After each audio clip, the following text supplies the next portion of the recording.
You want me to choose between this ranch and that woman? Cole Bennett's voice came out low and absolute, the kind of voice that doesn't rise because it doesn't need to. Then I choose her. Every single time. The stranger across the table had just offered him $50,000, enough to bury every debt Silver Creek Ranch had ever carried. Enough to save everything Cole's father had built and everything his brother had died loving. Enough to finally breathe again. Cole picked up the envelope, walked to the stove, dropped it in the fire. He hadn't planned to fall in love with his cook. But some things don't ask permission before they change a man forever. Before we begin, if this is your first time here, welcome. Hit that subscribe button and follow Clara and Cole's story all the way through to the end, and drop a comment telling me what city you're watching from right now. I want to see exactly how far this story travels. Now let's get into it. The Silver Creek Ranch ad had run for 3 weeks before Clara Whitmore answered it. Cook wanted. Room and board provided. References preferred, but not required. Silver Creek Ranch, Harlow County, Montana. Apply in person or by post. 14 words. No warmth, no welcome. Just the bare bones of a desperate situation dressed up as a job offer. Clara read those 14 words twice, standing at a post office counter in Billings with numb fingers and a carpet bag she'd repacked so many times the leather handle had worn smooth. She folded the clipping into her coat pocket. She bought a one-way ticket on the evening stage north. She didn't write ahead. She didn't send references. She simply arrived.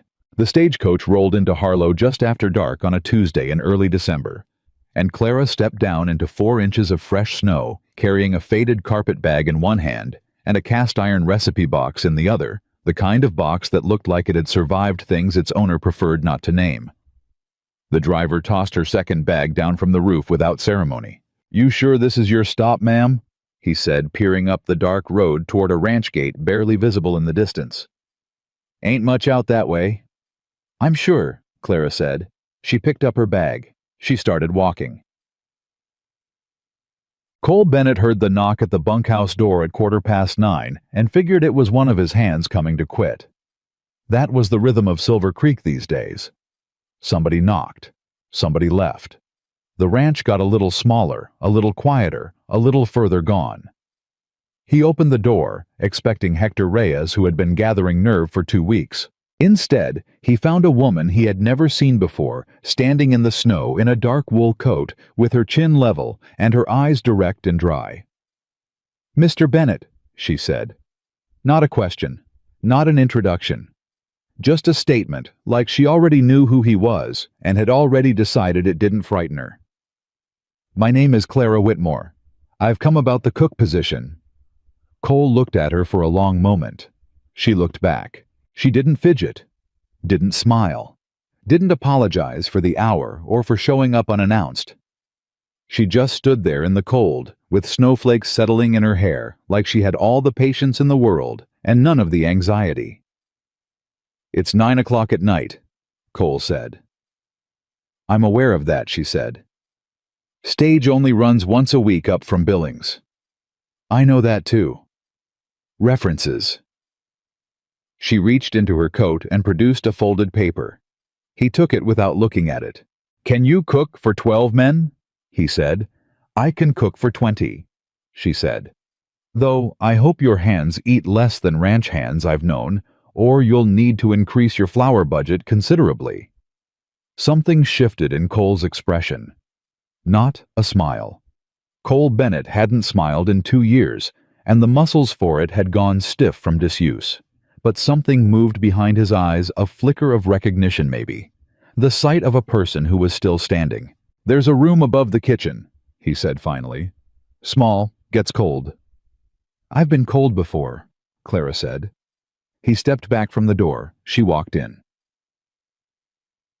The next morning, Clara rose before anyone else on the ranch, before the roosters, before the wranglers, before Cole himself, who had the insomniac's habit of rising at 4 and sitting alone in the dark with a cup of coffee he never finished.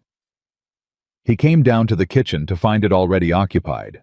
Clara had already started a fire in the big iron stove, already had a pot of coffee going, already had 2 loaves of bread rising near the heat, and a skillet of potatoes and onions spitting gently in the pan.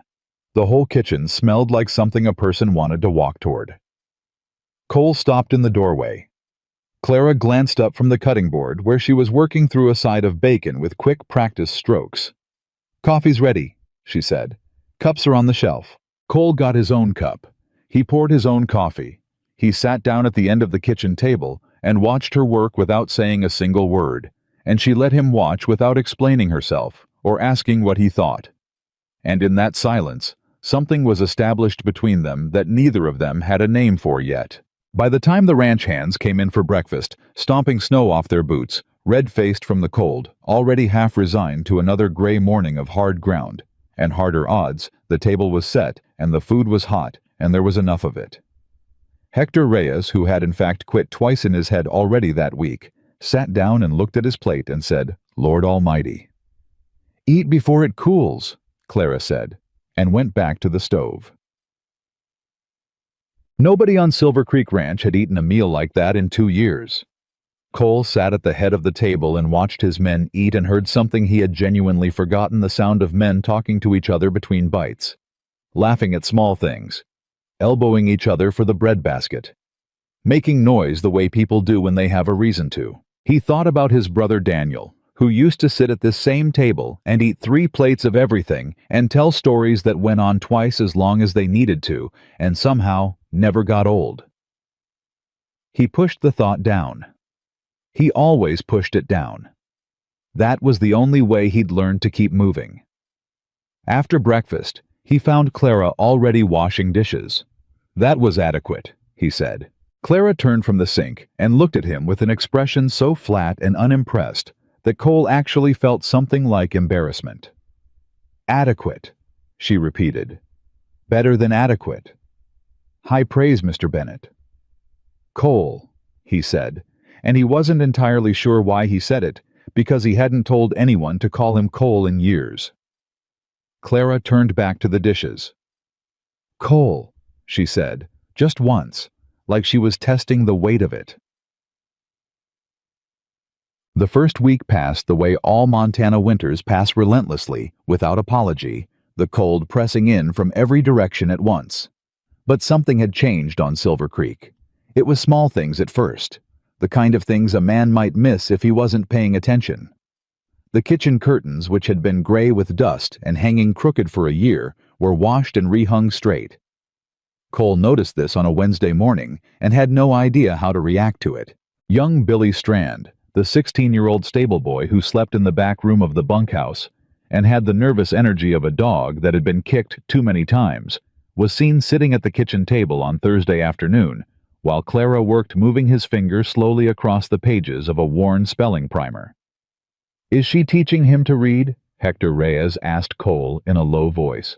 "Apparently," Cole said. "Who asked her to do that?" "Nobody."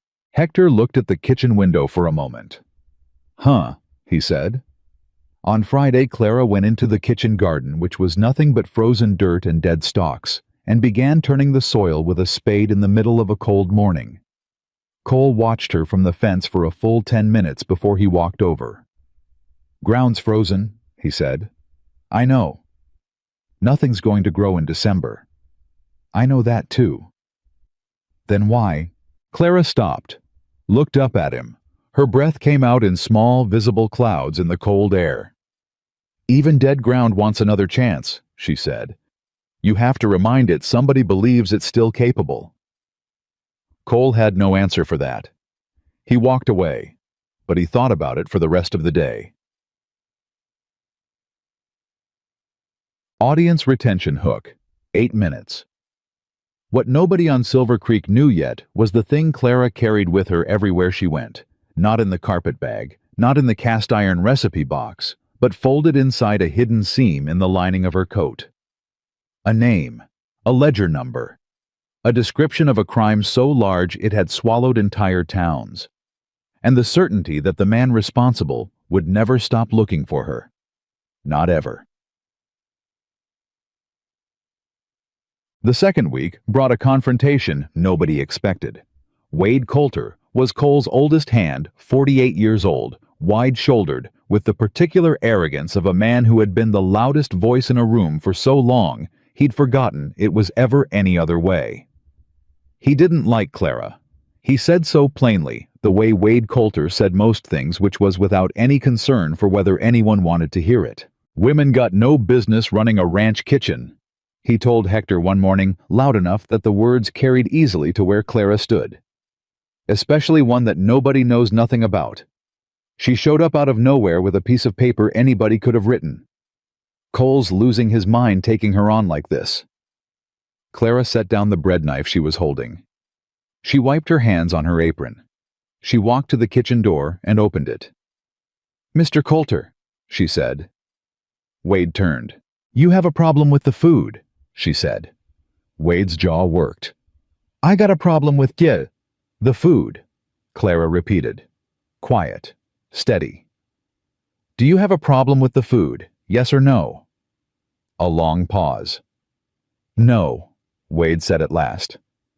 "Then I suggest you eat it," Clara said, "and keep the rest of your opinions where they'll do less damage." She went back inside. The kitchen was dead silent. Then Billy Strand, who had been listening from behind his primer with enormous eyes, made a sound in the back of his throat that was half cough, half laugh, and quickly covered his mouth. By the time Cole heard the story from Hector that evening, something shifted again behind his eyes. That same flicker, warmer this time. "She say anything else?" he asked. "No, sir," Hector said. "Didn't need to." Mini climax, 12 minutes. The first twist. It happened on a Sunday 2 weeks after Clara's arrival. Cole was in the barn after supper when he heard hoofbeats coming up the main road, a single rider moving fast, which was unusual enough in a Montana winter to make him step outside. The rider was a man he didn't recognize. Broad hat, long coat, the kind of stillness that comes from long practice, sitting in saddles on long roads. The man pulled up at the gate, didn't dismount. "Looking for a woman," the man said. "Came through on the Tuesday stage a couple weeks back. Dark hair. Quiet. Might have given a false name." Cole kept his expression level. "Lot of women take the stage," he said. "Not many traveling alone in December to a ranch in the middle of nowhere." The man said pleasantly, "Ranch cook, maybe?" Cole looked at him for a long 3 seconds. "My cook came with references," Cole said. "Been here 12 years. Family of mine." The man's eyes moved slowly across the front of the house, taking inventory. "Well," he said, "if you happen to hear of someone matching that description, dark hair, quiet, maybe carrying a tin box of some kind, there's a reward being offered. Substantial one." "I'll keep my ears open," Cole said. The rider looked at him a moment longer. Then he turned the horse and rode back down the road. Cole stood and watched until the sound of hoofbeats disappeared. Then he went inside and straight to the kitchen. Clara was at the table reading by lamplight. She looked up the moment he walked in, not startled but alert in that particular way of someone who had learned to read doorways. "Who was that?" she said. Cole pulled out the chair across from her and sat down. He put his arms on the table. He looked at her directly. "Talk to me," he said. Clara held his gaze for a long moment. Then she closed her book. And she told him the truth. Not all of it, not yet, but enough. Enough to explain the way she slept light. The way she always sat with her back to the wall. The way she'd been running for 2 years under names that weren't her own from a man with the kind of power that made law enforcement look the other way. His name was Vincent Hale. Railroad money, political connections, a network of men who did exactly what they were told. Clara had worked as his bookkeeper for 18 months before she understood what she was actually recording. "I found the accounts," she said. "The real ones, not the ones he showed the banks." Her voice stayed even. "Immigrant workers brought in on labor contracts that didn't exist. Money moving through shell companies. At least 2 deaths he paid to make look like accidents." "And you documented it," Cole said. "I copied what I could." "Where is it?" Clara looked at him. "Safe," she said. "For now." Cole was quiet for a moment. "That rider tonight," he said. "That was one of Hale's men." "Yes." "Which means he knows you're in this county." "Possibly." "Which means he'll be back." Clara didn't answer. She didn't have to. Cole leaned back in his chair. He looked at the ceiling for a long moment, and the whole weight of Silver Creek, the debt, the drought, the empty bunkhouse beds, the burned-out years, settled across his shoulders all at once. Then he looked back at her. "You're not going anywhere," he said. It wasn't a question. It wasn't a kindness offered. It was a statement of fact delivered in the same flat, direct voice he used for everything, but underneath it, something Clara hadn't heard pointed in her direction in a very long time. Certainty. "Mr. Bennett." "Cole." A pause. "Cole," she said carefully. "You don't know what you'd be walking into. I know what kind of man sends riders in December to find one woman traveling alone," Cole said. "That's enough."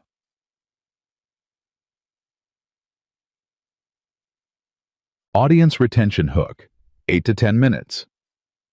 What Cole Bennett didn't say, what he couldn't have said out loud, not yet.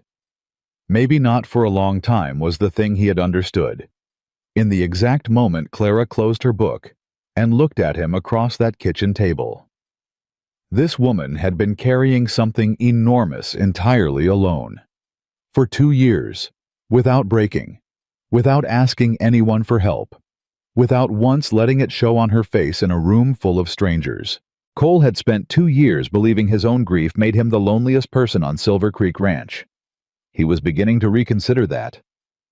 The days after the rider's visit changed the rhythm of the ranch without anyone saying so directly. 2 of Cole's men started rotating a quiet watch at the front gate after dark. Just habit, they told each other, though everyone understood.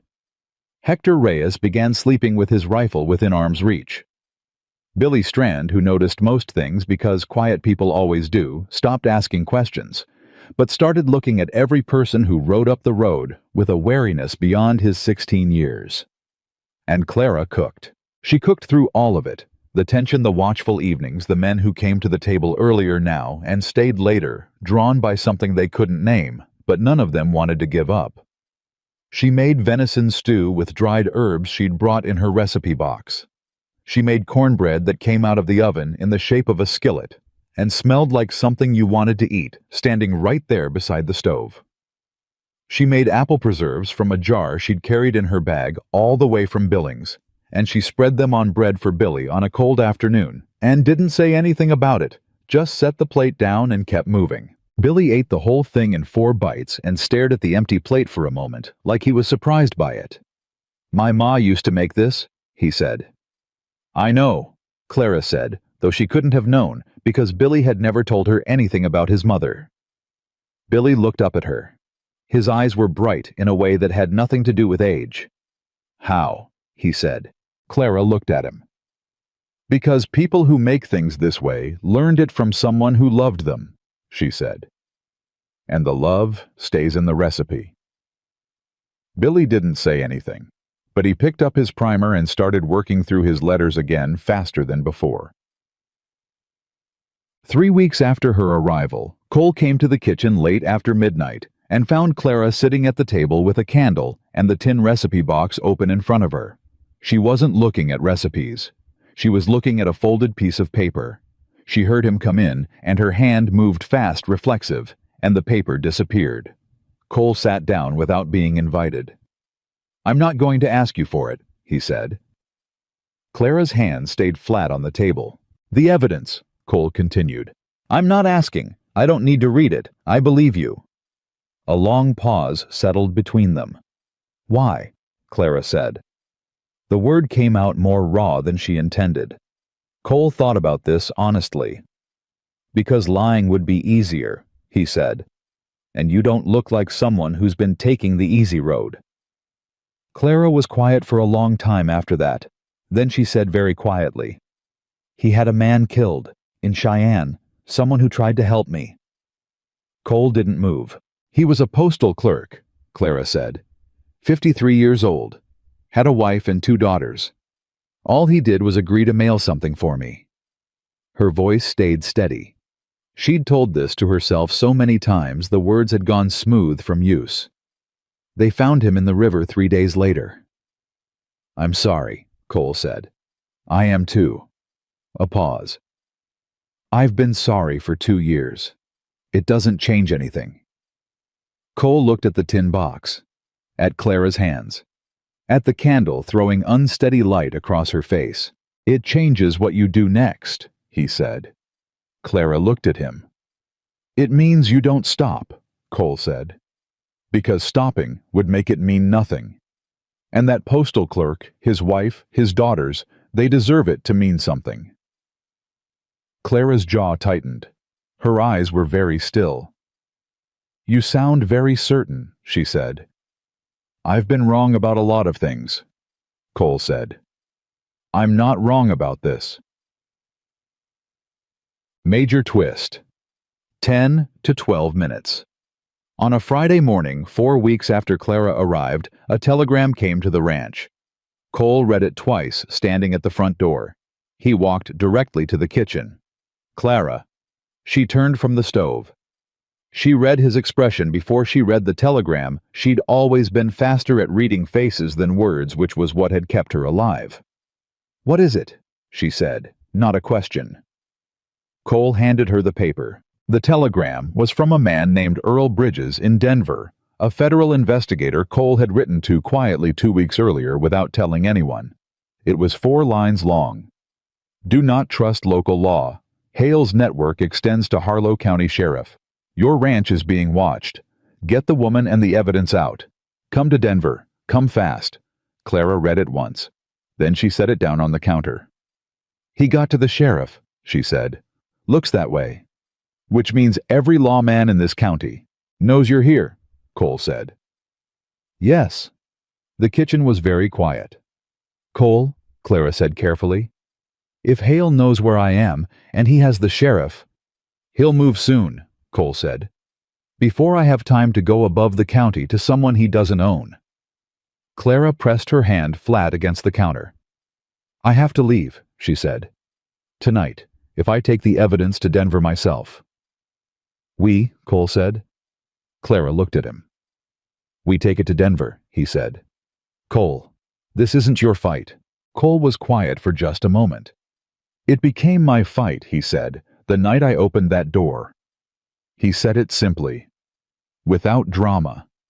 The way a man states something he already figured out days ago and just hadn't found the words for until now.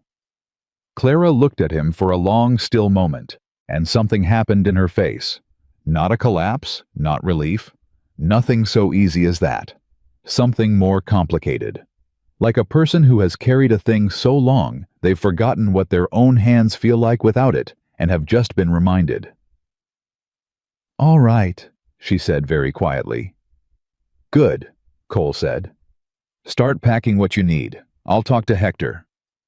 He was already moving toward the door. "Cole." He stopped. Clara was looking at the tin box, at the paper still folded inside it. "Whatever happens in Denver," she said, "whatever it costs, I need you to understand that I didn't come here to put your ranch in danger. I didn't come here to put your men in danger." "I know that," Cole said. "I came here because I was running out of places to go," she said. There was no self-pity in it. Just honesty, plain and clean. Cole turned fully around. He looked at her. "Well," he said, "you stopped running." And then he walked out. Hector Reyes had been with Cole Bennett for 11 years. He had seen Cole bury his father.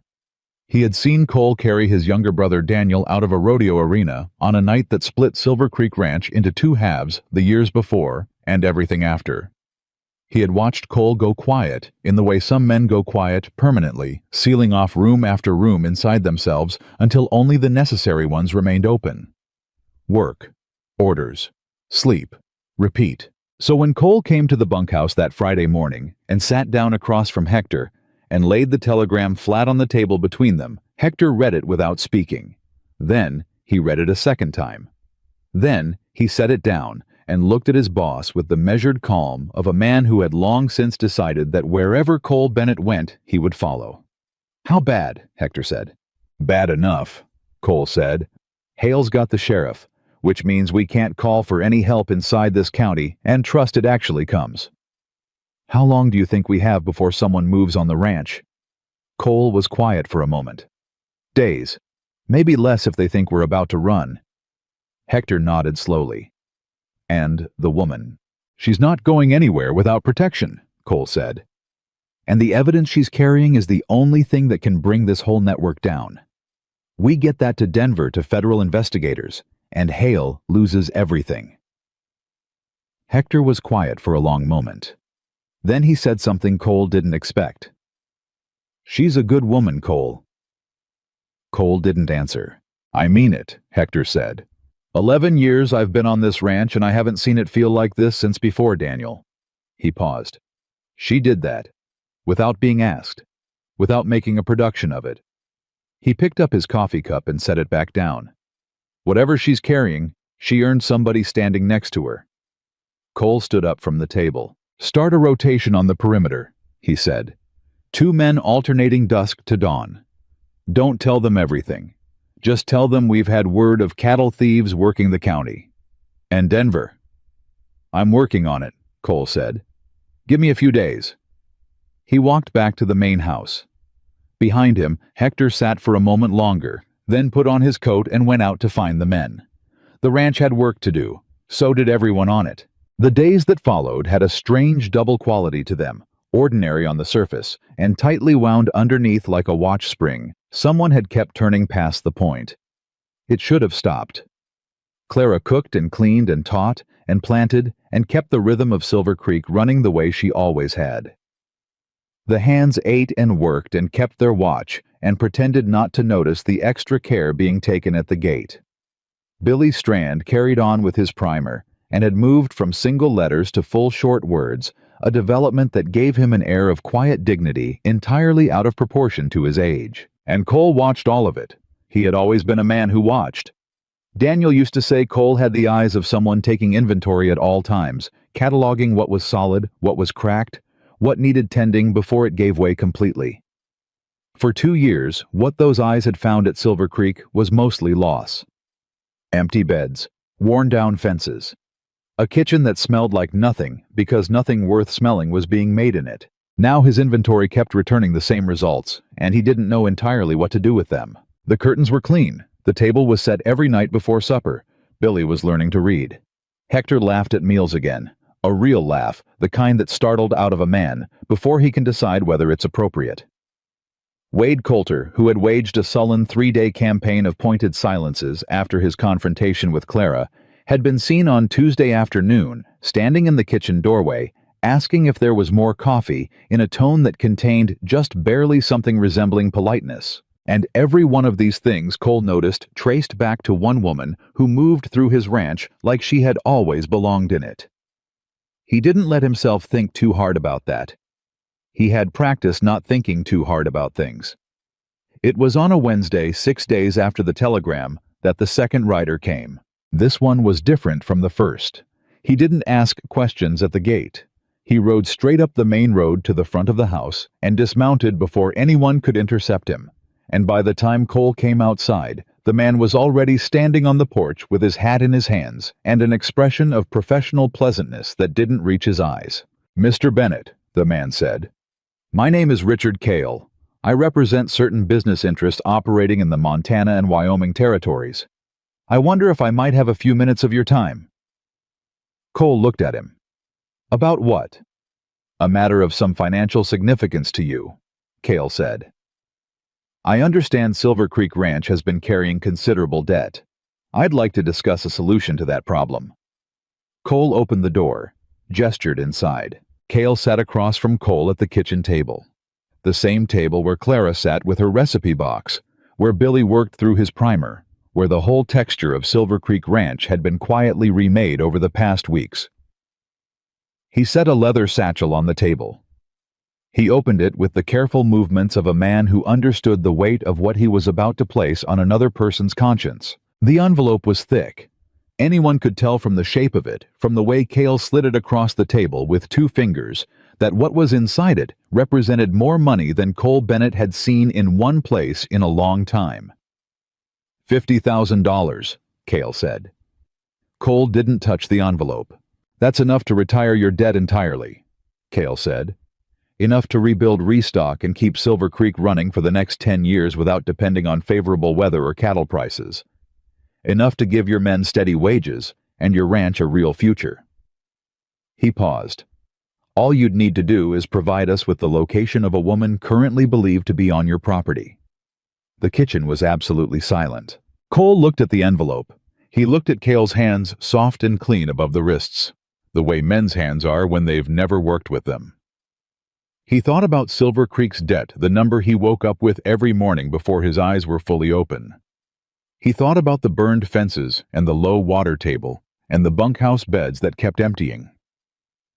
He thought about Clara at that kitchen table saying, "I didn't come here to put your men in danger." He thought about a postal clerk in Cheyenne with a wife and 2 daughters. He picked up the envelope, turned it over once in his hands. Then he stood up, walked to the kitchen door, and dropped the envelope in the fire that was still burning in the stove from breakfast.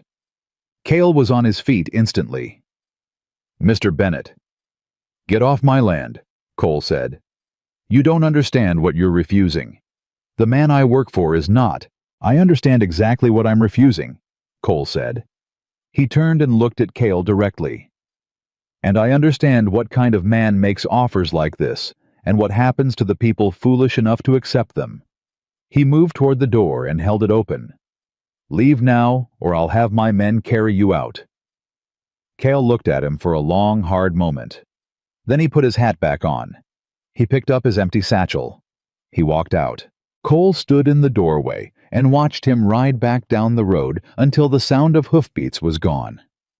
Then he closed the door. He stood in the kitchen alone. He waited for the relief to come, the feeling of having done the right thing, and it came, but it was wrapped around something else, something heavy, because $50,000 was not an abstraction on Silver Creek Ranch. It was real. It had a specific shape and a specific weight, and Cole knew exactly what it felt like in his hands, because he'd held it for about 4 seconds before he put it in the fire. He breathed in. He breathed out. He went to find Hector. Clara was in the vegetable garden when she saw Cale ride away.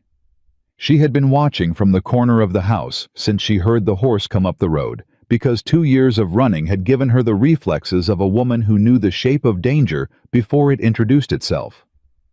She went inside. She found Cole at the fence talking to Hector in a low voice. She could tell by the set of Cole's shoulders, the particular rigidity across the top of them, that something had happened that required effort to carry. She waited until Hector walked away before she approached. "He came for me," she said. Cole turned. He looked at her for a moment, measuring something. "Yes," he said. "How much did they offer?" A pause. "Enough," Cole said. Clara was quiet for a moment. Then she said, "And you turned it down." "I burned it, actually." Clara looked at him. Something moved through her face. Not gratitude exactly, because gratitude implied a kind of surprise. And what Clara felt wasn't surprise. It was something older and more complicated than that. It was the specific emotion of a person who has expected to be abandoned so many times that when someone actually stays, they don't quite have a word for what that is. "Cole," she said carefully, "this ranch is mine to decide about," he said. "The debt has been mine to carry for 3 years," he said. "It'll keep being mine."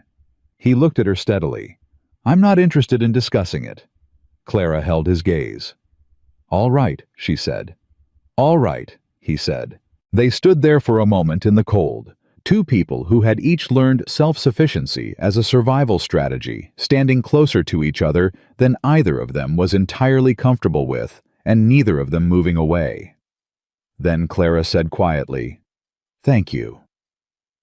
And Cole looked at her, and the look on his face was not the face of a man accepting gratitude. It was the face of a man seeing something clearly for the first time. "Don't thank me," he said. "Just stay visible. If you disappear into your room and they don't see you on the property, they'll know I lied." He walked away. Clara watched him go. She put her hand against the fence post, held it there. The blizzard arrived without much warning on a Thursday night in mid-December, which is exactly how Montana blizzards operate, as if the weather has a policy against advance notice. By 10 o'clock, the wind was driving snow sideways, and the temperature had dropped fast enough to crack the water barrel in the yard. Cole sent the hands to the bunkhouse early and checked the barn himself, making sure the horses were fed and the latches were secure. He was back inside by 9, shaking snow off his coat, when he noticed the kitchen light still on. Clara was at the table, but she wasn't reading, and she wasn't working. She was sitting very still with her hands flat on the wood, staring at nothing in particular, and the specific quality of her stillness, not peaceful, not resting, but braced. The way a person goes still when they're holding something back. Stopped Cole in the doorway. Clara. She looked up. And for just a moment, one unguarded second before she pulled it back, he saw it. The fear. Not the rational, strategic kind of fear she carried and managed and made decisions around. The raw kind. The kind that lives beneath all the other kinds. "You should sleep," she said. "So should you," he said, and he walked in and sat down across from her. She didn't protest. For a moment, neither of them spoke. The wind threw itself against the side of the house, and the stove ticked with heat, and beyond the walls of the kitchen, the whole world had gone white and invisible. "I keep thinking about Marcus," Clara said. Cole waited. "The postal clerk," she said. "In Cheyenne." She looked at her hands. "I think about him most nights. About whether I could have found another way. Whether if I'd been smarter or faster or—" "You couldn't have known," Cole said. "I knew what Hale was capable of," she said. "I knew, and I still asked Marcus to help me." Her voice was level, but her jaw was tight. "That's not something you can logic your way out of." Cole was quiet for a moment. "No," he said. "You can't." Clara looked at him, slightly surprised by the agreement. Most people she had found wanted to offer comfort in a way that required her to feel better about it faster than she was actually able to. "My brother Daniel," Cole said.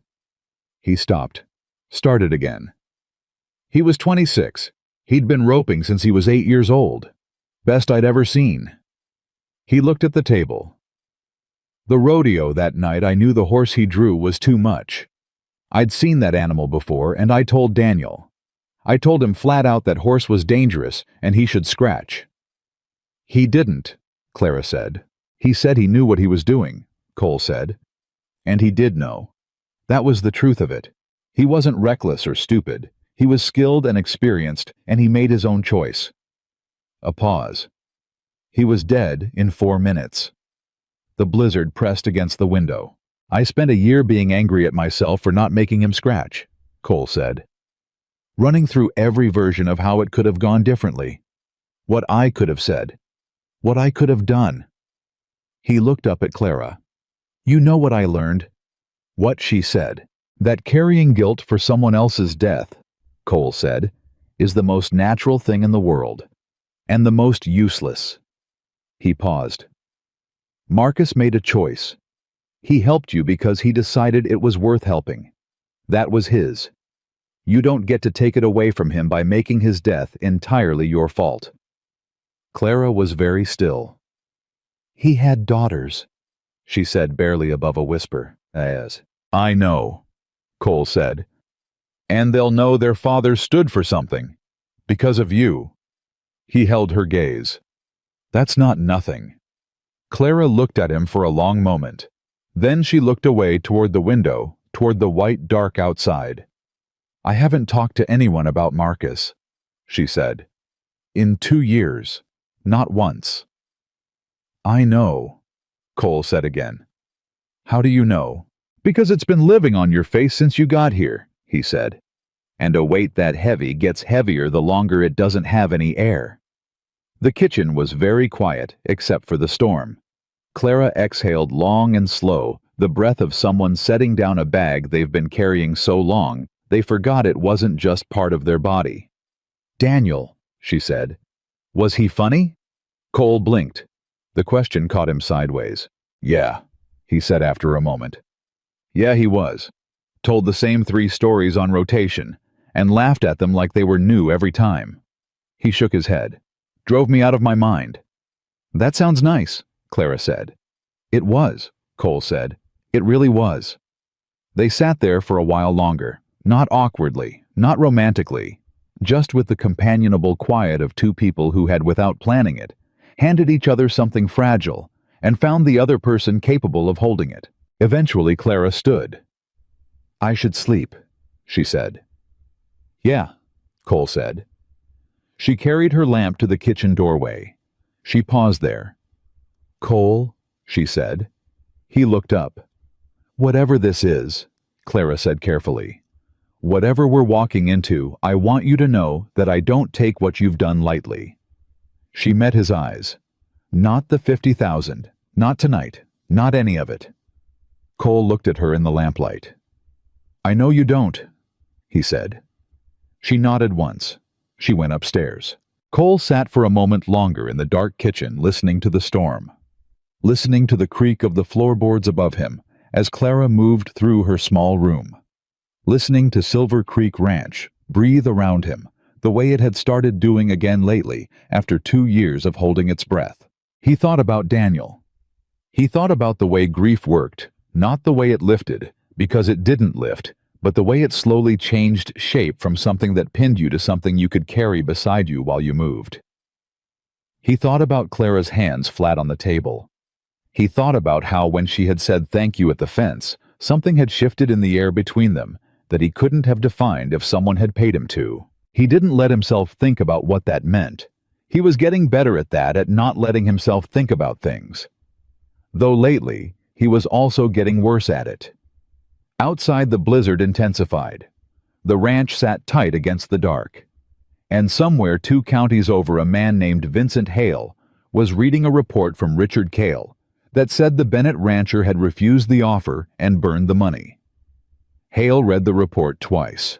Then he folded it neatly and set it on his desk and looked out his window for a long moment.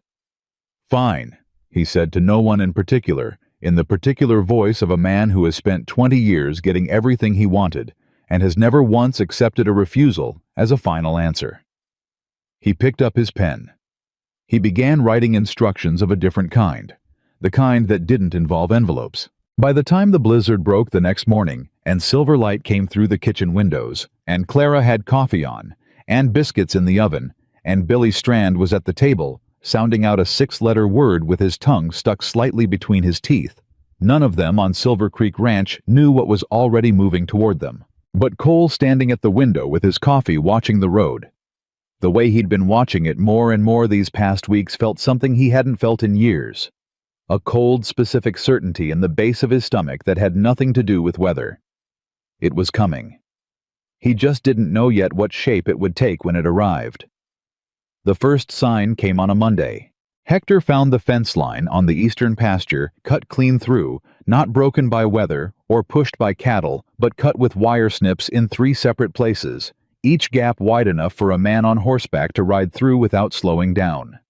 He stood looking at it for a long moment, then rode back to find Cole without stopping to fix it first, because a man who has lived in ranch country long enough knows the difference between a fence that failed and a fence that was opened on purpose. Cole looked at the cuts, crouched down, ran his thumb along the clean edge of the wire. Last night, he said. That's my read, Hector said. Ground still pressed down where the horse stood. How many riders? 2 sets of tracks coming in, 3 going out. Cole stood up. They let something out, he said. They found 17 head of cattle missing by noon. Not scattered, gone. Driven off in the night with enough organization that nobody on the property had heard a sound. Cole stood at the edge of the empty pasture and felt the specific cold fury of a man watching his livelihood walked off piece by piece, and underneath the fury, something sharper. This wasn't cattle theft. This was a message delivered in livestock. We can take whatever we want, whenever we want, and nobody is coming to stop us. He went inside. He found Clara in the kitchen. She took one look at his face. How bad? She said. 17 head, he said. Eastern fence line cut. Clara set down the bowl she was holding.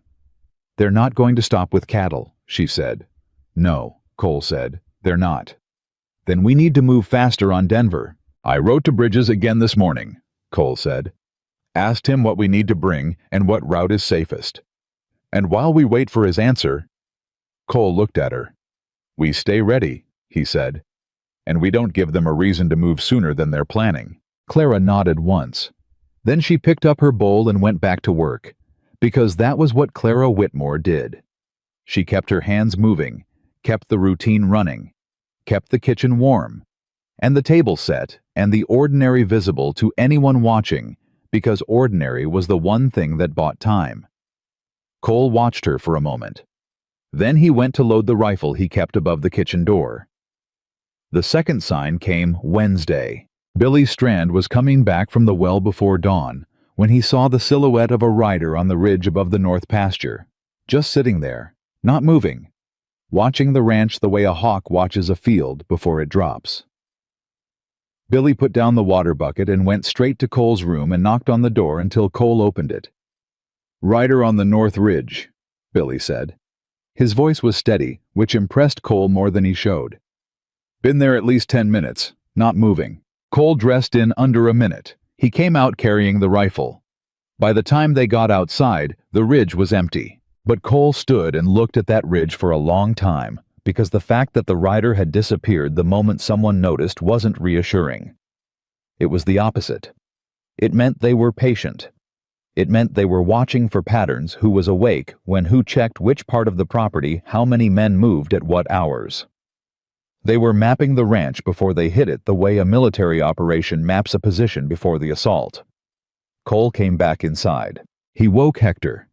He woke Wade Coulter, who for all his bluster was steady in a crisis, and smart enough to know when to follow orders without editorializing.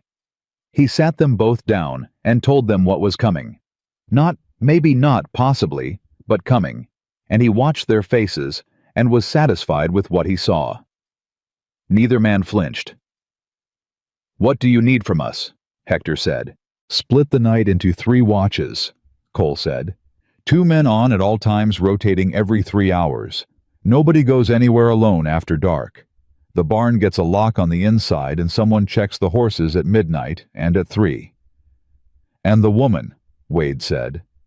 Cole looked at him. Wade's jaw worked for a second, and then he said something nobody expected. "She stays inside after dark, and if somebody comes through that kitchen door who isn't one of us, whoever's closest makes sure they regret it." He said it with the flat conviction of a man who has updated his opinion and isn't interested in discussing the process by which he arrived at the new one. Cole looked at him for a moment. "Agreed," he said. Wade nodded. He put his hat back on. He went to start the first watch. Hector waited until he was gone, then looked at Cole with one eyebrow raised. "Don't," Cole said. "I didn't say a word," Hector said. The waiting was its own particular punishment. 2 days passed with nothing happening, which was worse in some ways than something happening because the absence of action didn't mean the absence of threat. It meant the threat was choosing its moment. Clara moved through both days with the deliberate calm of someone who has been afraid before and has learned to function inside the fear rather than waiting for it to stop. She cooked. She taught. She tended her turned soil in the garden, though she stayed close to the house and never had her back to the road. On Thursday evening after supper, Cole found her at the garden fence in the failing light, her coat pulled tight, her eyes on the far tree line. "You should come in," he said. "In a minute," she said.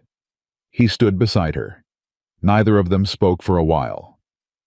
"Do you ever think about what you'd do?" Clara said. "After, when it's over." "After what? After Denver? After the trial? After all of it?" She looked at him sideways. "What do you want, Cole, for yourself? Not the ranch, not the debt, you." The question caught him the same way her question about Daniel had caught him in the blizzard sideways and without warning in a place he'd left unguarded. "I don't think about after much," he said. Why not? He thought about it honestly. "Because the last time I planned ahead," he said, "my brother died and the plan went with him. Clara was quiet for a moment. "That's not a reason to stop planning," she said. "That's just grief talking like it's logic." Cole looked at her. "You're very direct," he said. "You noticed," she said. And there was something in it, the faintest edge of dry humor, that was different from her usual careful restraint. Something that had only very recently started surfacing, the way an underground spring surfaces after enough consistent pressure. "I noticed in the first 10 minutes, Cole said. "Is that a complaint?" "No," he said. "Not even close."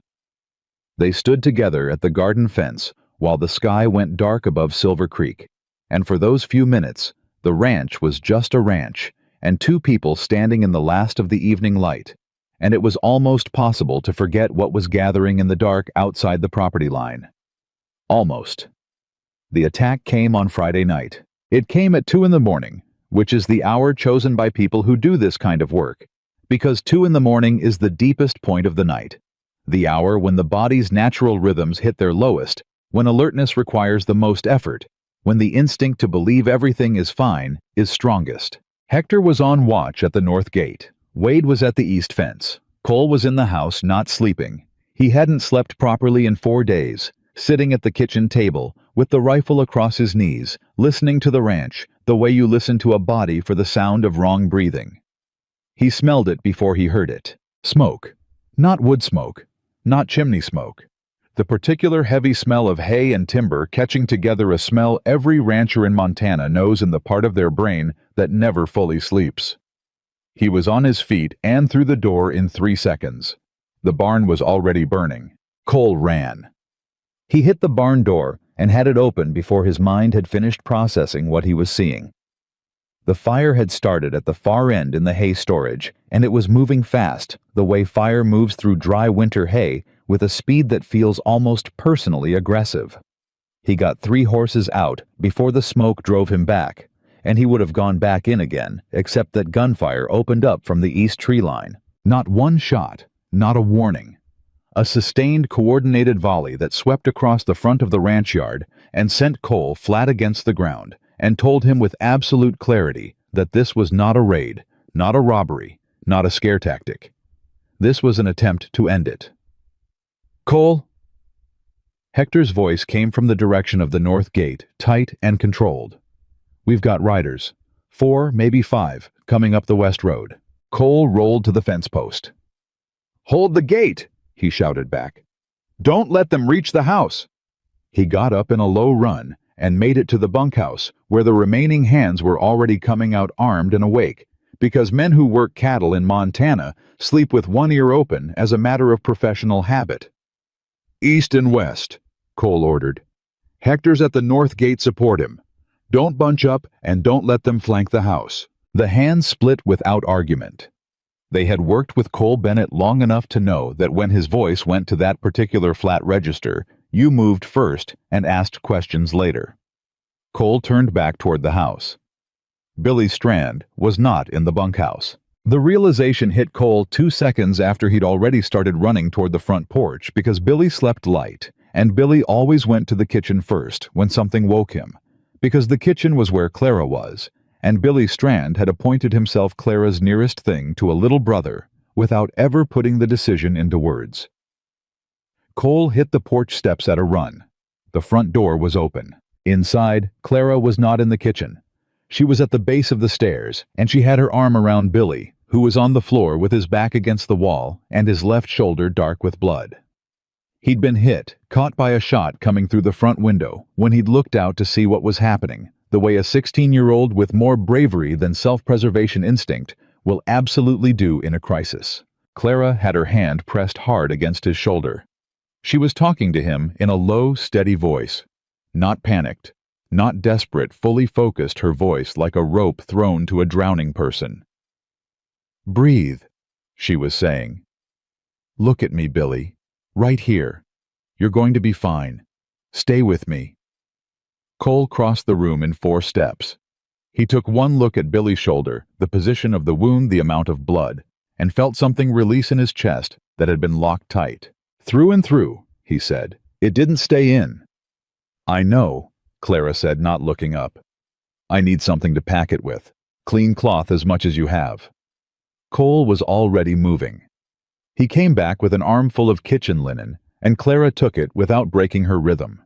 Pressure, reassurance. Instruction, pressure again, working with the efficiency of someone who has dealt with injury before and hasn't lost the capacity to think clearly inside it. Am I dying? Billy said. He said it very calmly, which was somehow the most alarming thing about it. No, Clara said firmly. You are not dying. You're going to have a scar that you're going to tell terrible stories about for the next 60 years. Billy made a sound that was half laugh, half hiss of pain. You're going to be okay, Clara said. I promise. Outside gunfire continued in sharp, irregular bursts. The barn burned. Cole could hear Hector's voice, and Wade's voice, and the sounds of men moving in organized patterns across his property, his land, his ranch, the place his father had built, and Daniel had loved, and Cole had held together by nothing but stubbornness for 2 years. He stood up. He picked up the rifle. He looked at Clara kneeling on the floor of his kitchen with both hands pressed to Billy Strand's shoulder, her face completely composed, her voice completely steady, anchoring a frightened boy to the present tense, through nothing but sheer force of attention. Cole had come outside tonight ready to fight for Silver Creek Ranch, for the cattle, for the debt he could finally clear, for the buildings his father built with his own hands. He stood in his kitchen doorway and watched Clara Whitmore keep a 16-year-old boy alive by the force of her presence alone, and understood with a sudden clarity that came from somewhere beneath reason that the ranch was not what he was fighting for. It hadn't been the ranch for a while now. He just hadn't let himself know it until this moment. Cole? Clara's voice stopped him. He turned. Come back, she said. Not a command, not a plea. A statement of fact, the most essential kind, the way she said most things that mattered. He held her gaze for 1 second. Then he went out into the dark. The fight lasted 40 minutes. Cole moved across his own property in the dark, the way a man moves through a place he has known his entire life without hesitation, without needing to see his body following the memory of every fence post and water trough and corner of building. He found Hector holding the north gate against 2 riders who had dismounted and were trying to push through on foot. Cole took one and Hector took the other, and neither of them required much persuading to retreat. On the east side, Wade Coulter had positioned himself behind the water tank with a patience that was remarkable for a man of his temperament, and had systematically discouraged 3 separate attempts to advance on the house with a degree of accuracy that Cole made a mental note to respect considerably more going forward. The riders from the West Road never made it past the fence. 2 of Cole's best hands had held that line with the grim efficiency of men who understood exactly what was at stake and exactly how much of it they were not willing to give up. By 3 in the morning, the shooting had stopped. By 3:15, the remaining attackers had gone. The barn was gone. The structure Cole's father had spent 2 summers building, the one that had stood for 31 years through every Montana winter. Silver Creek had thrown at it, had burned to the ground in under 2 hours. Cole stood and looked at where it had been for a long moment, and the loss of it went through him like a physical thing, not just grief for the building, but for everything the building held. His father's handprints in the timber. Daniel's initials carved into the post by the second stall when he was 11 years old. 20 years of hay seasons and foaling seasons, and the particular smell of a place that has been worked in and cared for so long, it takes on a character of its own. All of it gone. Cole stood in the cold and looked at the remains and let himself feel it, the loss, the anger, the particular exhaustion of a man who has fought and keeps having to fight, and then he turned around and walked back to the house. Clara was still on the kitchen floor when he came in. Billy was propped against the wall with his shoulder bandaged and his head drooping with the boneless heaviness of someone who has spent all their adrenaline. He was alive. His color was reasonable. Clara had packed the wound with efficiency that would have done a field medic credit, and she was sitting close enough to Billy that her shoulder touched his, keeping him warm and anchored without making a production of it. She looked up when Cole came in. She looked at his face, read it the way she always read faces faster than words. "The barn," she said. Yes, he said. Her jaw tightened. She looked down for a moment. Cole, she said. Don't, he said. I need to say, Clara. His voice was tired, not angry, just very, very tired. I know what you're going to say, and I don't want to hear it. She looked at him. We leave for Denver in 3 days, he said.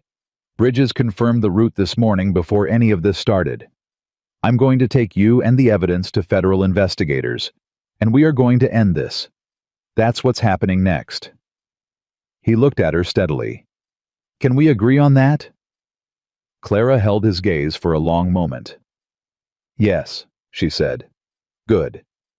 He crossed the kitchen and crouched down next to Billy. How do you feel? Billy opened one eye. Like I got shot, he said. Accurate, Cole said. Can you stand? Probably. Then let's get you to a real bed. He helped Billy up. Clara took the other side.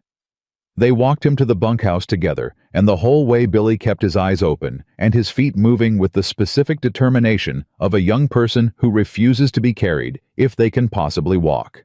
When they'd gotten him settled, and Hector had taken up watch, and Cole and Clara were standing outside the bunkhouse door in the cold, Clara said quietly, He was trying to protect me. When he got hit, he was trying to get to me. I know, Cole said. He's 16. I know. Clara was quiet for the moment. Then she said with a fierceness that was all the more striking for how controlled her voice stayed.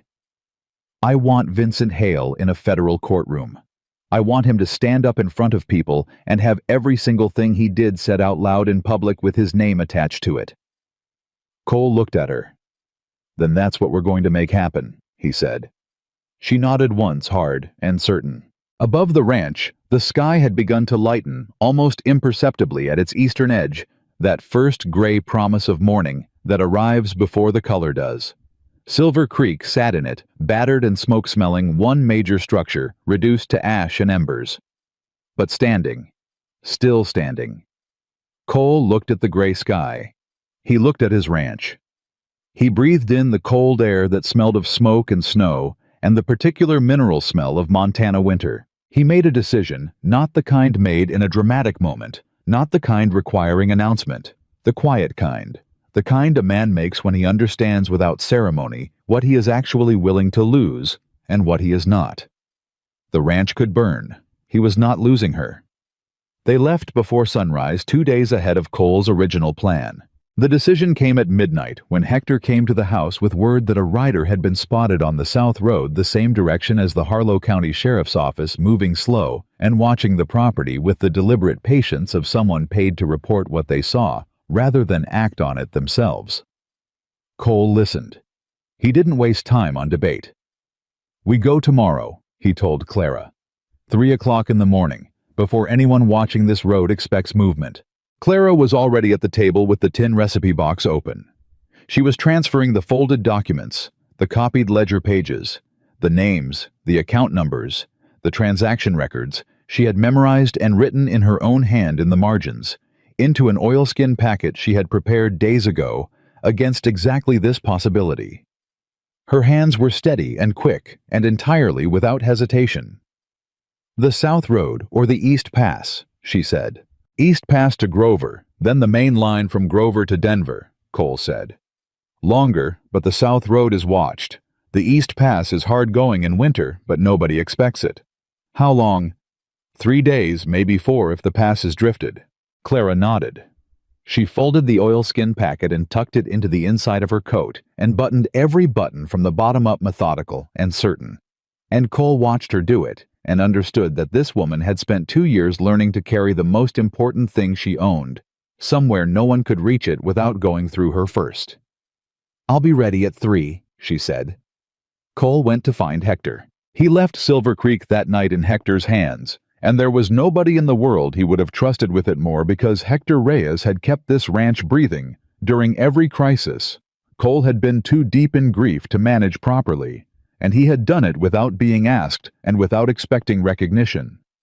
Cole shook his hand at the bunkhouse door in the dark, and didn't say much because the two of them had long since moved past the kind of relationship that required saying much. Bring her back safe. Hector said. Cole held his gaze for a moment. Plan to, he said. He went to check on Billy before he left. The boy was awake. He'd been sleeping in broken intervals since the shooting, the shoulder wound pulling him in and out of consciousness at irregular hours. He looked up when Cole came in, and his face had the particular clarity that sometimes follows pain, when everything unnecessary has been stripped away, and what's left is very simple and very true. You're going now, Billy said. It wasn't a question. Yeah, Cole said. With Miss Clara. Yeah. Billy was quiet for a moment. Then he said, She's gonna be okay right after Denver. She can come back. Cole looked at him. At this 16-year-old boy who had taken a bullet coming to help a woman he'd known for 6 weeks because it was the right thing to do and hadn't once acted like it required any particular bravery. She can come back, Cole said. Billy nodded satisfied. He closed his eyes. Cole stood there for a moment longer. Then he put his hat on and went to get the horses. The East Pass in December was exactly as brutal as Cole had promised. Narrow and steep and wound with wind that came off the mountains with a personal hostility that Montana weather reserves for people who travel it out of season. They rode hard the first day and covered more ground than Cole had estimated, partly because the horses were good and partly because Clara rode, like someone who had spent real time in a saddle, which surprised him. You said you were a bookkeeper, he said the first afternoon when she took a difficult switchback corner without slowing. I was, she said. Before that, I grew up on a horse farm in Ohio. She glanced at him sideways. Did you think I walked everywhere? Cole almost smiled. They camped that night in a hollow off the main trail, and Clara made coffee over a small fire, and they sat on opposite sides of it and talked in low voices, the way people talk when they're genuinely alone for the first time, and the ordinary social distances have been stripped away by circumstance. They talked about Ohio and about Montana. About what bookkeeping actually looked like from the inside, the particular tedium of it, the way numbers told stories that the people who made them often thought were invisible. About what Cole's father had been like, and what Daniel had been like, and what Silver Creek had felt like before grief moved in and rearranged the furniture. At one point, Clara said, What was the thing you loved most about it, the ranch? Before. Cole thought about it for a real moment. Sunup, he said. Before anyone else was moving. The ranch was just mine for about an hour. Quiet in a way it isn't any other time. He paused. Daniel used to joke that I was more in love with my land than I'd ever be with a person. A silence. Was he right? Clara said. Cole looked at the fire. He was, he said. For a long time he was. Clara looked at him across the fire. The way she looked at him direct without the careful management she applied to most things said something she hadn't put into words yet. And Cole, who had spent his whole adult life cataloging what was solid and what needed tending, looked back and understood that something was shifting between them that had been shifting for weeks, moving the way geology moves, too slow to see in any given moment, but unmistakable when you measured the distance traveled. He looked away first. Clara refilled her coffee cup and said nothing else about it because she understood timing the way she understood recipes, the difference between a thing being ready and a thing being forced. They reached Grover on the second evening, road worn and cold. Cole sent a telegraph to Earl Bridges in Denver from the Grover station. 3 words, coming. East route. Bridges had given him a phrase to use that would tell him whether the federal contact was still in place and still safe. The reply came within the hour, also 3 words, room is ready. It's clear, Cole told Clara. Bridges has the investigators waiting. Clara exhaled.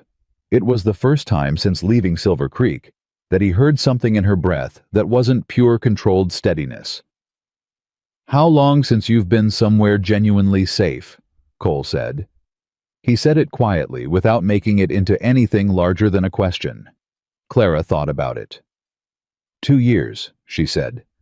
Give or take. Cole said nothing. He folded the telegraph paper. He put it in his coat. What he didn't say because there was no appropriate context for it yet.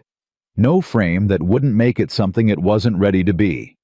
was that the idea of her being unsafe for 2 years alone and running and carrying a dead man's memory and a packet of evidence stitched into her coat made something in his chest tighten with an anger that had nothing to do with Vincent Hale. An anger at time itself. At the 2 years that had passed before she walked up his road in the snow. He let the thought go. He wasn't ready for it yet either. Denver was a different world from Silver Creek, in every way that a city is different from open country. Louder, faster, more crowded with people who moved like they had somewhere to be, and didn't particularly care who was in their way. Cole navigated it with the stiff patience of a ranchman in an unfamiliar environment, and Clara moved through it with the practiced invisibility of someone who had spent 2 years being very careful not to be noticed in public spaces. Earl Bridges met them at the arranged location, a private room above a surveying office, chosen because surveyors were the one kind of professional who could receive a continuous stream of strangers without attracting comment. He was a compact man in his 50s, with a permanent squint and the unhurried manner of someone who had seen enough to stop being surprised by most things. He shook Cole's hand. He looked at Clara. "Miss Whitmore," he said. "I was beginning to wonder if we'd ever get to this point." "So was I," Clara said. "Frequently." She reached into her coat and produced the oilskin packet. She set it on the table between them with the same flat, direct certainty she brought to every significant action. No drama, no ceremony. Just the clean movement of a person who has been waiting to do something for a very long time and is finally doing it. Bridges opened it. He read for several minutes without speaking. Then he looked up. "This is enough," he said.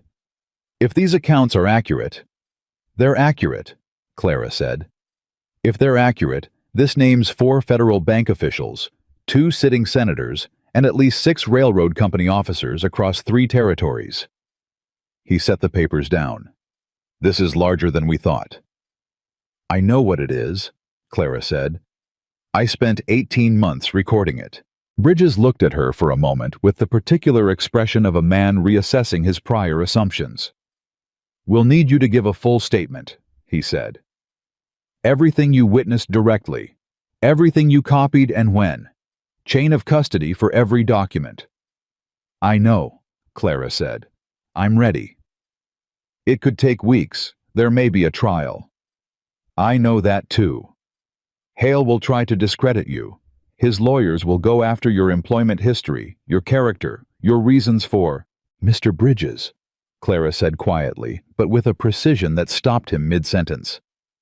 "I have been running from this man for 2 years. I watched a man die because he helped me. I rode 4 days through a Montana winter to sit in this room." She held his gaze. "I am not afraid of his lawyers." Bridges was quiet for a moment. "No," he said. "I don't imagine you are." He picked up the papers again.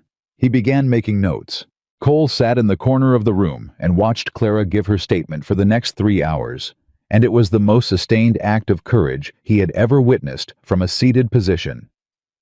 She was methodical and precise, and entirely unflinching. Dates, names, amounts, locations. The exact wording of conversations, she had overheard the specific sequence of entries in the ledgers, and what they concealed the chain of events that had led from a bookkeeper's desk in a railroad office to a postal clerk in a river in Cheyenne. She told it straight through without once softening it, or making herself more sympathetic, or Marcus Cole's death more tragic than it already was, because the facts were sufficient. And Clara Whitmore had always understood that the truth doesn't require decoration. When she finished, Bridges sat back. "We'll have an arrest warrant within the week," he said. "Possibly sooner." "The Montana operation," Cole said. "The attack on my ranch. The sheriff in Harlow County." "All of it will be part of the investigation," Bridges said. "The county sheriff is already being looked at separately. We had a flag on him before you ever sent me that first letter." He looked at Cole. "Your property damage will be documented. There will likely be federal restitution." Cole nodded once. That wasn't the part he was thinking about. "Clara," Bridges said, "is there somewhere safe you can stay in Denver while we process this? We'd prefer you not travel back to Montana until after the warrant is executed." Hale doesn't know what's been handed over yet, but when he finds out, she stays with me, Cole said. Both Clara and Bridges looked at him. Cole looked at Clara. If that's agreeable to you, he said in a tone that made it clear he had an opinion about it, but was capable of restraint. Clara held his gaze for a moment. That's agreeable, she said.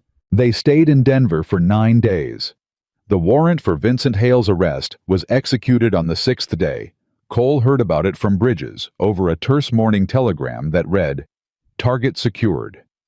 Network in motion. You are clear to return." He brought it to Clara without preamble and watched her read it, watched the specific quality of her stillness in that moment. Not relief, not triumph, something older and less clean than either of those. The particular feeling of a chapter ending that cost too much to celebrate simply. She held the telegram for a long time.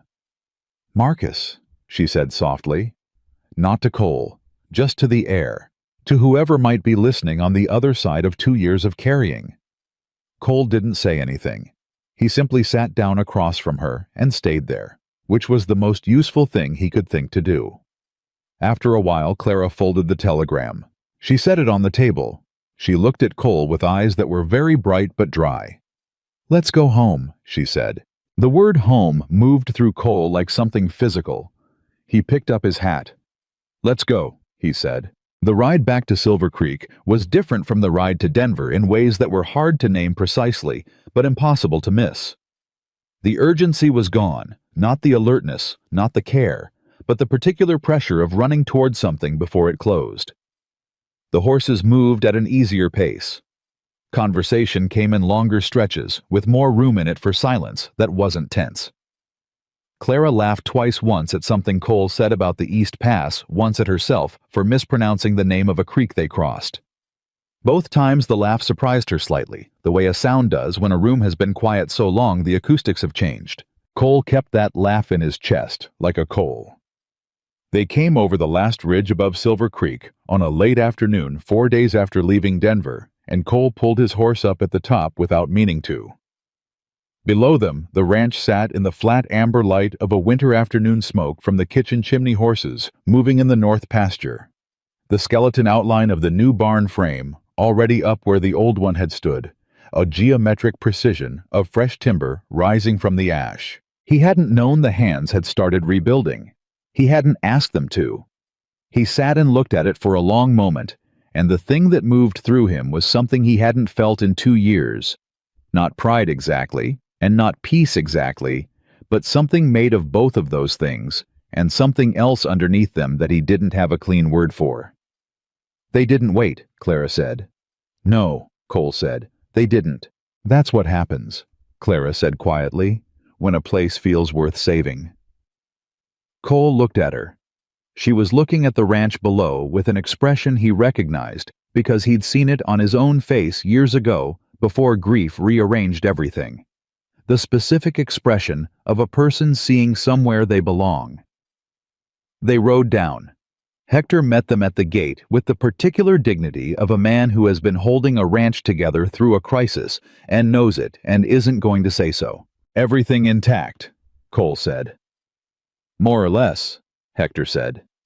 "Billy's up and moving. Wade got the frame on the new barn he's been driving. Everyone's slightly crazy about the crossbeams, but it'll be solid when it's done." He paused. "Welcome back." He said it to both of them, equally. Clara touched his arm as she passed, and Hector, this man who had worked 11 years on Silver Creek, without visible sentiment, cleared his throat and found something to look at in the middle distance. Cole did not say a word about it. That evening after supper, the first real supper Clara had cooked in 10 days, which the hands received with a reverence that would have been comic if it weren't so sincere. Cole came outside and stood at the fence looking west while the last of the light went out of the sky. He heard her footsteps. Knew them by now, the particular rhythm of her walk, the slight hesitation she made on the second porch step because it creaked. He didn't turn around. She stood beside him. Not close enough to require explanation. Close enough to be there. "You're thinking about the barn," she said. "No," he said. A pause. What then? Cole was quiet for a moment. The honest answer was complicated by the fact that he hadn't said it to himself yet. Not in complete words, and saying incomplete things out loud had always seemed to him a form of carelessness. But he was very tired of carrying things silently. He had watched her carry something silently for 2 years, and it had cost her 2 years. He was beginning to update his position on the strategy. "I stopped believing people stayed," he said.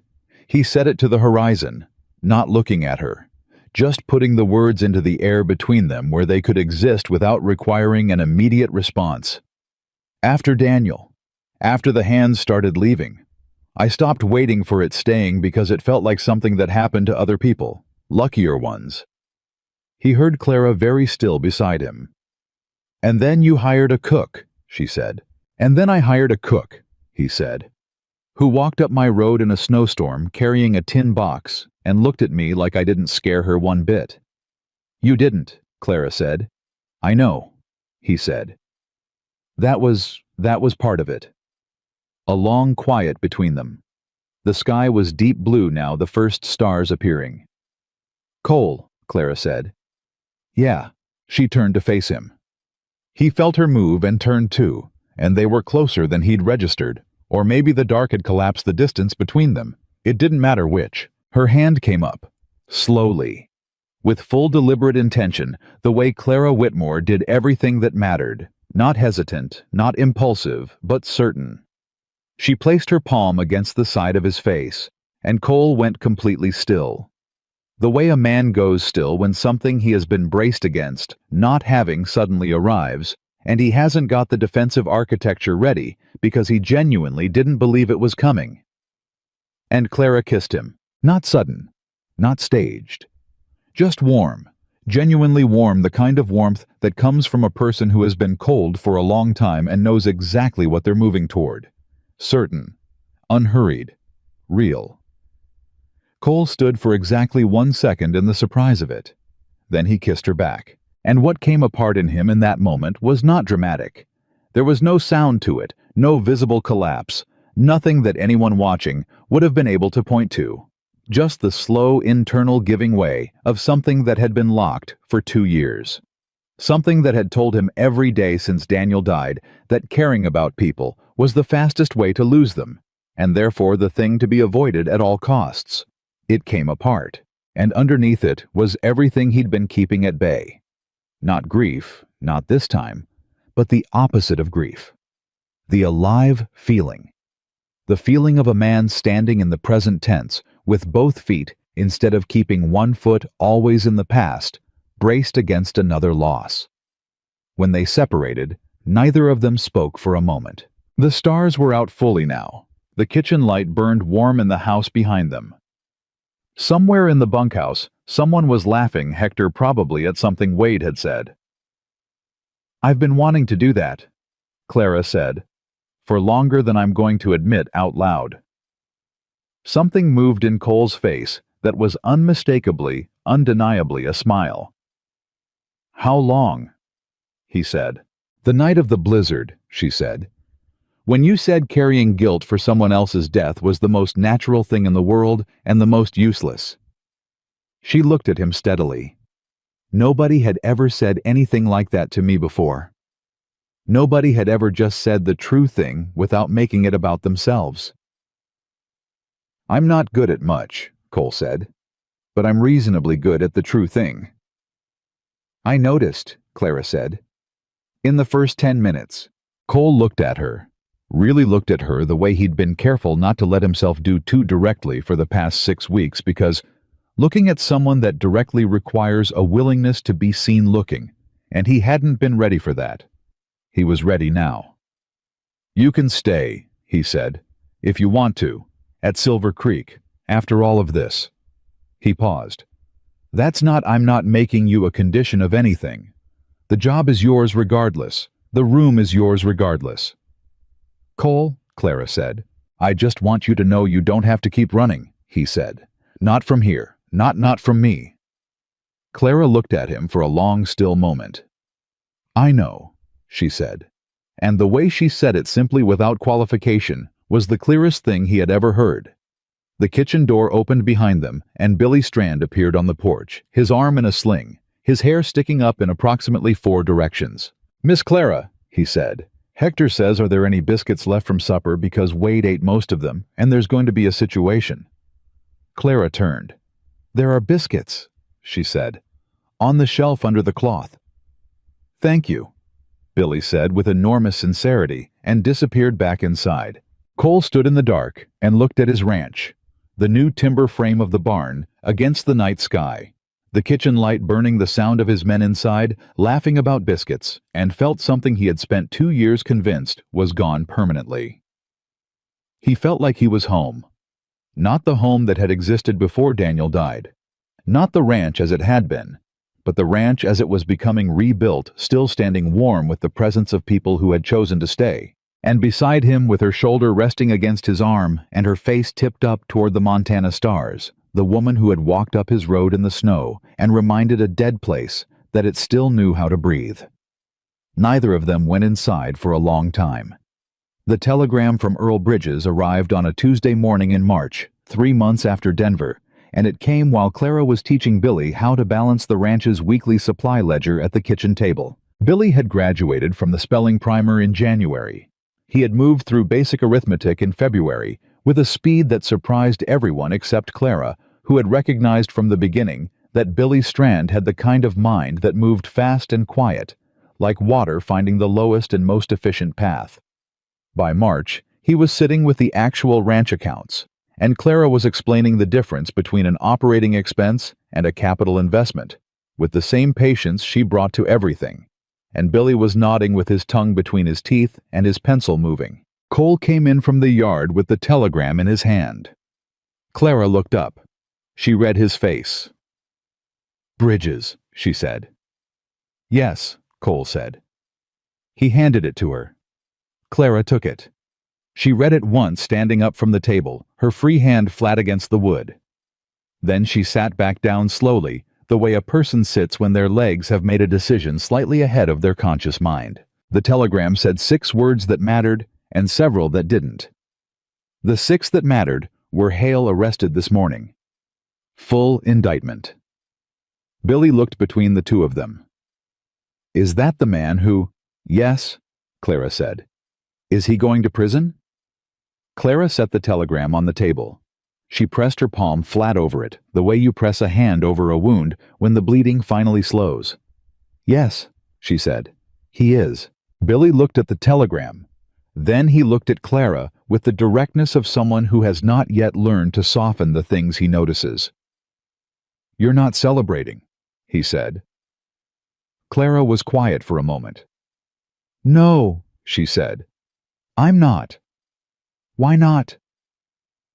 Clara looked at him, this boy who had taken a bullet at 16 and learned to read at 16, and was now learning accounting at 16, and asked questions with the uncomplicated precision of someone who genuinely wanted to understand. "Because celebrating would mean it's over," she said. "And it's not over for Marcus. It won't ever be over for his daughters." She paused. "But it means something. It means he didn't get to keep doing it. And that matters." Billy thought about this seriously, the way he thought about everything. "Miss Clara," he said, "do you think he knew Marcus? Do you think he knew it would turn out this way when he helped you?" Clara looked at the telegram. "No," she said. "He just knew it was the right thing to do." Billy nodded, picked up his pencil, went back to the ledger. Cole stood in the kitchen doorway and watched the two of them, the woman who had carried a dead man's memory for 2 years and had just watched it finally mean something, and the boy who had asked the exact right question and then, in the particular wisdom of the young, had simply gone back to work and felt the specific weight of this moment. Not triumph, not resolution, something more honest than both of those. The feeling of a thing having cost exactly what it cost and being worth it anyway. He poured 2 cups of coffee. He set one in front of Clara without being asked. She picked it up. She didn't say thank you. She didn't need to. Word traveled fast in Harlow County. By the end of the week, the shape of what had happened, the federal investigation, The indictments, the arrest of a man whose money had been reaching into Montana politics for years, had spread through the county with the particular velocity of news that confirms what people had half suspected and didn't have the evidence to say out loud. The Harlow County Sheriff was removed from his position pending investigation. A federal marshal came through and spent 2 days at the courthouse with boxes of records and an expression of professional neutrality that communicated very clearly that things were about to change considerably. Cole rode into town on a Thursday, and people looked at him differently. Not with pity, he'd had enough of that in the years after Daniel. Not with deference, he'd never wanted that either. With the particular respect that a community extends to a person who did something hard when the easier thing was right there on the table, and who did it quietly, without making a speech about it. The bank manager, Thomas Pruitt, stopped Cole on the main street. "Bennett," he said. He had the look of a man who has been rearranging his conscience for several days and has arrived at an uncomfortable destination. "I've been meaning to speak with you." "I imagine you have," Cole said. Pruitt cleared his throat.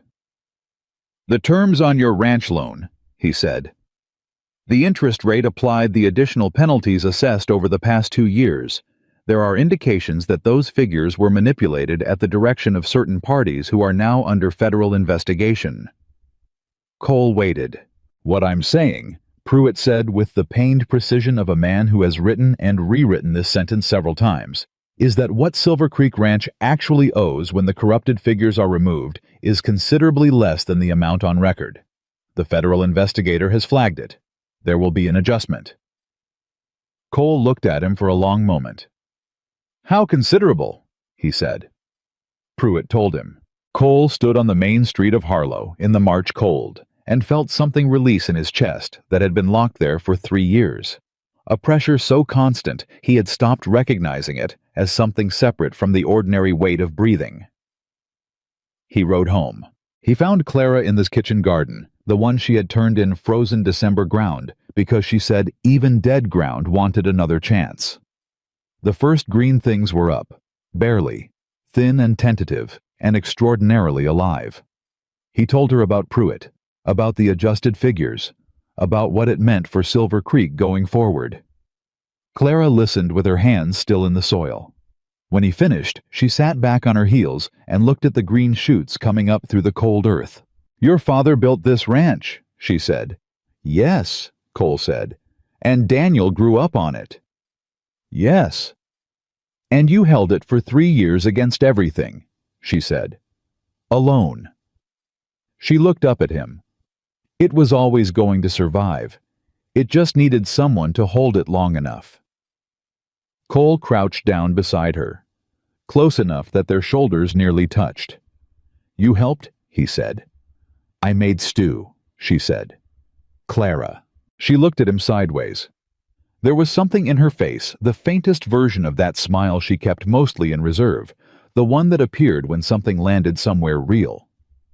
"You did considerably more than that," Cole said. "I turned some dirt," she said. "You turned everything," Cole said. She held his gaze for a moment. Then she looked back at the green shoots. "The peas will be up by May," she said. Cole looked at them. "What else?" "Carrots, some beans. I thought we might try tomatoes on the south side if the summer runs warm enough." "We?" Cole said. Clara stopped. He hadn't planned to say it that way. It had just come out of him the way true things came out without clearing the appropriate channels first. "We," he said again, deliberately this time, looking at her directly. "That's still the plan, isn't it? You're staying." Clara looked at him with eyes that were very still.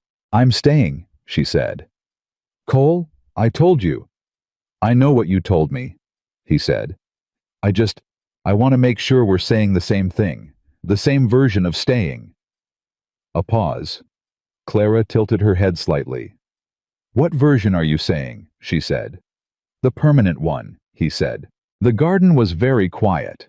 Down at the barn, the new barn, the one Wade Coulter had driven everyone slightly crazy building, the one that smelled of fresh timber, and the particular hope of things put back together, someone was hammering the sound, carrying clean and rhythmic in the cold air. Clara looked at Cole for a long moment. "Ask me properly," she said. Cole almost laughed. Almost. The muscle was getting more practice lately. "Later?" he said. "I'm going to do it properly, later. I just needed to know the answer wasn't going to embarrass me." "It's not going to embarrass you," Clara said. "Good," he said. He stood up. He went to the barn. Clara sat in the garden for a moment longer, her hands in the soil, the green things coming up around her. She was smiling. The new barn was finished on the first Saturday of April, which arrived with the particular extravagance that Montana springs occasionally produce, wide and blue, and so aggressively warm after a long winter, that everyone on the ranch seemed to be moving slightly faster than usual, as if the sun were genuinely accelerating them. The whole crew worked the last day together. Cole and Hector and Wade and the Hands and Billy, who had been cleared for light work by the traveling doctor and had interpreted light work as broadly as possible. Clara cooked for all of them and brought food out at midday, and they ate together in the new barn that smelled of pine and possibility, sitting on sawhorses and upturned buckets, talking and arguing about the crossbeams and whether Wade's measurements on the east wall were as precise as Wade claimed they were. Wade claimed they were perfectly precise. Hector claimed they were close enough. Wade said close enough was not precise. Clara said the barn was beautiful, and she meant it, and Wade looked so unexpectedly pleased by this that he stopped arguing for approximately 4 minutes. By late afternoon, the last board was in place. The men stood back and looked at what they had built together without being asked. Without a foreman directing the work, and the feeling in that space was the specific feeling of people who have rebuilt something after a loss and understand without saying so that what they've built is not quite the same as what was burned. It's different, it's new, and it's theirs in a way that things only become when they've had to be fought for. Cole looked at his men. He looked at the barn. He looked at Clara standing at the edge of the group with her arms crossed against the afternoon chill, watching his face the way she had watched it from the very beginning, directly without flinching, seeing exactly what was there. He cleared his throat. "Good work," he said. High praise from Cole Bennett, and everyone knew it. Hector grinned. Billy made a fist. Even Wade managed an expression in the vicinity of satisfaction. "There's supper in the house," Clara said. "Wash up before you come in." They went. Cole and Clara were the last two left in the barn. He looked at her. She looked at him. "Later," she said, answering the question he hadn't asked yet. "Now," he said. He took her hand the first time he had done it deliberately in daylight, without emergency, as a justification, and walked her out of the barn and up the hill behind the house. The hill that overlooked all of Silver Creek, where you could see every fence line and every pasture, and the creek itself, catching the late afternoon light, and the house with smoke coming from the kitchen chimney, and the new barn standing exactly where the old one had stood. He stopped at the top. He turned to face her. He had thought, in the abstract way he thought about things he wasn't ready for yet, that he would have something prepared. Some arrangement of words that was worthy of the moment. He had rehearsed nothing. He stood on the hill where he had stood 1,000 times over 30 years, and looked at this woman who had walked up his road in the snow and refused to be afraid of him, and taught a boy to read, and burned evidence of injustice into her coat lining, and held a wounded teenager on his kitchen floor through a firefight, and kissed him with the certainty of someone who had thought about it considerably longer than she was willing to admit. And what came out was exactly what was true. "I don't want this place without you in it," he said. No speech, no flourish. Just those 9 words delivered in the direct, undecorated way he delivered everything that mattered. Clara looked at him. Something happened in her face. Not a collapse. Not the theatrical crumbling of a person in a story. Something quieter and more real than that. A giving way in the muscles around her eyes that happened when a person stops bracing for the thing that isn't coming and finally understands that it isn't coming because something entirely different arrived instead. Her eyes filled. She didn't apologize for it. She didn't look away. "You're going to have to say the rest of it," she said, and her voice was steady, even now, even with her eyes bright and full. Because that was Clara Whitmore. Steady even in the moment of being unmade. "Will you stay?" Cole said. "Not as the cook. Not with a job title or a room above the kitchen. With me, at Silver Creek, permanently." He held her gaze. "Because I meant what I said in the garden. Permanent is the version I'm saying." Clara looked at him for a long, still moment. Down below them, the ranch breathed in the late light. The horses moved in the pasture. The kitchen chimney sent its thin line of smoke into the April sky. Billy's voice carried up from the yard. He was telling Hector something, with his characteristic intensity hands moving, making his point. "I've been home twice in my life," Clara said. "Once when I was a child in Ohio. Once—" She stopped, looked at him. "Once since December." Cole understood what she was saying. "Yes," she said. Just that. One word. Clean and final and absolute. Cole reached into his coat pocket. He produced a ring, small, plain silver, the kind of ring that doesn't make claims about itself. His mother's ring, which had sat in a box in his bureau for 2 years, because he hadn't known what to do with it after she passed, and had never imagined finding a reason to do anything with it at all. Clara looked at it in his hand. "It's not fancy," he said. "I don't want fancy," she said. "I never wanted fancy." He took her hand. He put it on her finger. It fit.